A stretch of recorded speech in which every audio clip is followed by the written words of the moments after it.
You are most welcome to our next session, our dear viewers. This is Echoes of Mercy, and we are a group of organized counselors. And today we are having a topic of discussion, which is entirely trying to trigger our eyes and our understanding to the worst case scenarios, or to the case scenarios where children lose their parents or lose a parent. We are looking at a scenario where we are creating orphans to the community, and we are creating young adults in a community. On the panel of discussion today, I have my colleagues who are going to expand this scenario of discussion. And right from this side, I have Counselor Ruth. She's an experienced counselor, and we shall really enjoy interacting with her today, as you'll see, our dear viewers. And next in line, we have Counselor Hosbert. He's a gentleman and with quite some good experience in counseling. And my extreme left, I have Counselor Letitia. She's an experienced lady, well in counseling, and we shall enjoy the interactions with her. As I have introduced to you the topic of discussion for today, we're entirely focusing on a case scenario where we have a parent dying and is leaving children behind. So, Letitia, I will give you an opportunity to enlighten the viewers about this scenario. What are the parents supposed to do best, and how should they be prepared? How can they be prepared for this scenario? In about a few minutes, you can enlighten for the viewers and see how best you, as an experienced counselor, you can give to them. Thank you, moderator. Thank you, our viewers. The issue of losing a parent, it's not an easy scenario, but they happen. However much we feel we shouldn't talk about death in most cases, but these are the things that have happened. They have happened to us. I might start with my experience. I lost my mom when I was 13. Sorry. I was in primary 7. So my mom passed. Shortly, I had grown up with my maternal grand. My mom, being a firstborn, when she was working, she could leave me in hands of the mother. You know, as ladies, the way we entrust our children with our mothers. So easier. Leaving that maternity, it wasn't easy, though my grandmother is still there. So she could leave, she could leave me with her mother. So occasionally, whenever she could come from work, she comes and picks me. Then at a certain point, when I was used with her, God took her. Now, my mom, by the time she died, it happened, there was a lot of confusion when she was in her sick bed in the hospital. The other love for the grandmother. I moved from school, it was a holiday, then I went at my maternal. Remember, my Captain school? P7. P7. So by the time I moved in the village, then my mom coincidentally passed. So we had to come at my paternal home for the burial. So as a child, for sure a child will remain a child. There was nothing as if it was a party. Yes, I understand somebody has gone, but there was no much processing of information, what is happening, what will happen. That was not part of me. What would happen, what was the next thing that is going to happen in life, it didn't concern me at that moment. The next day, I had, in my neighborhood, there was other grandmother, grandfather of ours, the neighboring home. They said, we are seeing some men coming, they have packed a car, they are rich, they are big. Check on them. My dad, my uncles, they have all lined up to come for their child. For me, they are for my brand. I said, they are coming for me. I took off. No, they went into an argument. We are taking the child, we are not taking. The child, the mother left her with us. We are not giving you. Arguments were there. Remember my cat didn't kill us. Now I ran away. I left them into their argument. I went on in the next village. And I was hearing whatever it was happening, but they said, now we are arguing for this child. Where's the child we are arguing for? They said the child is nowhere to be seen. Now what are we fighting for? So my dad and his team, they go back home. And stay. Even my granny didn't have the capacity to take me to school, to good schools. So I think the other one said if they offer to bring the child back home. But as a child, no one looked into the discussion, whatever they were considering. They were considering each party for him or herself. They were not considering this child, her school, what is the next step. Emotional part of it. You get it, eh? None of them, I didn't see them more involved. Until when the UNEB came, me, I was at my granny seated, waiting for the next year to go back and be said, and I didn't care that even I'm losing a year. They called me, they said, the teacher said, that girl is brilliant. You have to bring her here, she sits for a year. Me, they picked me, no revision, nothing, go sit for a year. God willingly, they performed.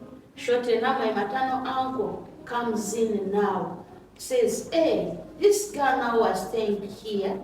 He was not there. I said, can you transfer this girl to Poto? She comes into my custody. You see? It is also all the parents were the other first parties. All of them, they were not looking at my well-off, my future. You get it? Eh? All of them, they were arguing, but without a basis. This is also showing us how we should be in a good relationship with our relatives as we parents are bringing up children. Because from what you are really trying to show us, if at all the relationship was really good and it was okay, there was a plan, you as a parent. So it's a message to our viewers. As we parents, we should have a mechanism to see that we make a good plan. We plan well for the future of this uncertainty of death. We are going to die, yes, but how and where and when will this find our children? What I can say, most of all parties love me, but we are saying now to enlighten the relatives, the parents, the most focus they should focus on. Who is this child? What are the necessities for this child? You get it? Before I will run over, yes, I love him for myself, to be with me, to look her around with me, maybe to help me with my babies, you get it? But where is the future of this child? Actually, don't even look at the emotional, the psychological. The psychological part, it is none of anyone's business most of the times. At least they can go to a namando, a semando, they say, oh, ngachitaro. Now yet for a child who has lost a dear parent, a mother, a father. Actually, they look aside and say, "Bam, 1 2." And these are the same children who have to process People this. feel pity, but They don't reach out to you. Yeah, they pity you, but they don't do anything much. But you have lost your father, irrepressible. Your mother, irrepressible. Your father will marry another woman and will have a wife. it happens. Your mother will marry a man, another man, and he gets another husband. But you know, for you have left a father. But yeah, we are there. You don't know where to. Those are the You have lost a mother. Those are the thousands and the millions of the families. Actually, I think it And comes down to shortly, mother planning. good enough way for us, we are only 2 children. Now I wonder those who have like 8 children. Do you see how the children start scattering?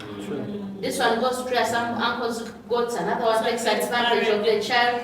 And these children, they are processing emotionally. You know, at the first time when the child has lost a parent, you might think that it's a party happening, eh? But you might not understand. Emotionally has not yet processed, eh? And shortly after, you start getting all these questions now coming back to you after, hey, all around my mom is not here, who used to play this role. we are really enjoying this conversation, and it is really impacting many of our viewers, I'm sure. And we shall go to the next panelist so that we can also exhaust something from our next panelist. We have our next panelist, Councillor Osbert.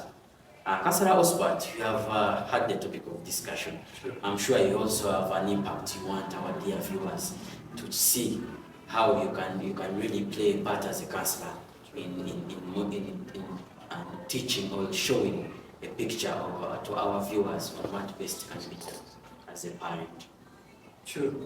Thank you so much, moderator, fellow panelists, and our viewers. It's nice interacting with you, but just like you've had the topic of discussion, it's a bit not easy to discuss about, yet these are the day-to-day issues we as councillors always encounter. Now I'm going to talk about children's involvement in daily activities.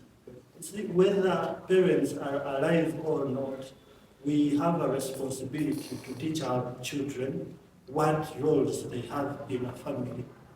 It might not necessarily be like you as a parent will tell your child, even if I'm long gone, this is what you're supposed to do. I might not be there tomorrow because we might scare our children, but let them keep growing while knowing their roles and responsibilities. For example, a child has to do house chores. Sincerely, there are children who do not know how to peel. There are children who do not know how to wash, utensils and clothes and everything. So now, just imagine a 16-year-old child losing a parent, but they know none of those activities. What happens? That is tragic. They So- become problems to those ones who are going to attend to them. They become problems to themselves and problems to their caretakers. Because everyone will be mistreating them. Hey, when they tell you to knock the house, they're mistreating And them. you got used to your rich father, you got your rich father, you got used to your rich mother. But if we educate our children right away, because we have ages where children can start at least participating in home activities. 5, if for example you finished eating, can the child take away utensils, maybe to the kitchen? Then if you're doing, maybe you're peeling, can you call your child, come and witness how you're peeling and maybe Councillor help Osbert, also to cut you short, I'm sure you have a very great point, but I'm also trying to think, do you mean that activities we should also as parents encourage our children to know where we earn money from? Yes, so much, because To ask a question on that, don't you think that we shall be charged for child labor? Tell us, help us know more about that. actually, when our children do not know how we get money, even when we are long gone, they will waste the little resources we already worked for. So it's important for a child to know that if I am being taken care of, my school fees is being taken care of, where is money coming from? For example, we have parents who do small businesses. Now, there are children who have gotten to know their parents' businesses, and even when they pass on, their children will carry on Take with over. their legacy. Can you prepare Yes. their mind? Yes, because we have incidences where children pay their own school fees. We have children who head families, child-headed families, but children are taking care of their young siblings. So if you as a parent do not teach your children where you're getting your money from, then that will mean it will be disastrous, it will be a disadvantage, and when you're long gone, your things will have to be sold. Yeah, but it is very important so that we keep our children in the know of their homework, because there are even girls, even boys who do not know how to do homework, even when they are in their 20s. But if they know, yes, it is a pity that your parent has passed, but at least you can have some work done by yourself. You can have some income generating projects. For example, your parent has been rearing animals, and that is where your money has been coming from. Thank you so much, Councillor Osbert. And I'm just enlightening on this. This is very important. You know, in Africa, in the African center, many of the parents are doing farming.